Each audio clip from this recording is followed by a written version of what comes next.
to prevent sexual transmitted infection (STIs) includes HIV/AIDS. Number 1.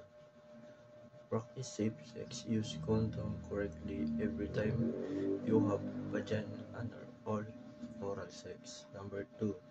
Get tested regularly. Know your status and that you're of partner to avoid antigen transmission and infection. Number 3. Limit sexual partners. Favor partners reduce the risk of exposure. Avoid sharing needles. If you inject drugs, use clean needles to prevent HIV transmission. Number 5. Get vaccinated. Protect yourself against preventable STIs like HPV and hepatitis B. Use pre use pre-exposure prophylaxis if the high risk of HIV. Consider taking medication to reduce your chances of infection. Protecting yourself from sexual transmitted infection (STIs) and HIV/AIDS requires proactive measures and information choices. Here are some personal preventive measures you can take.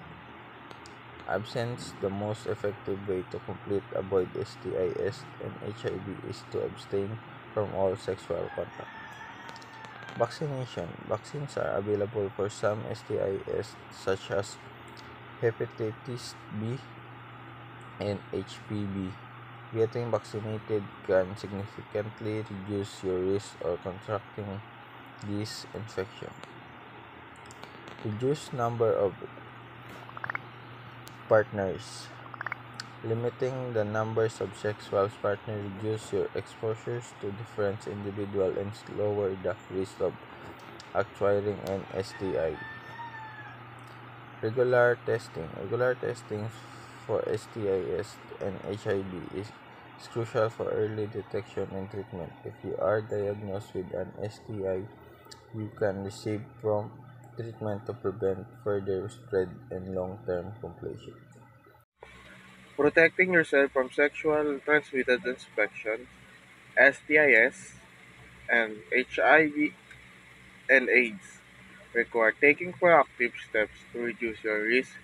Here are some personal preventive measures you can implement.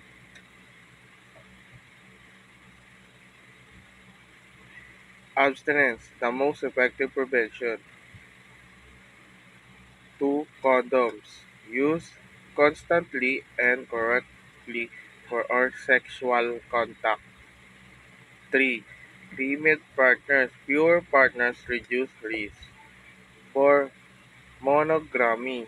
A committed tested partner lower risk, but regular testing is still crucial.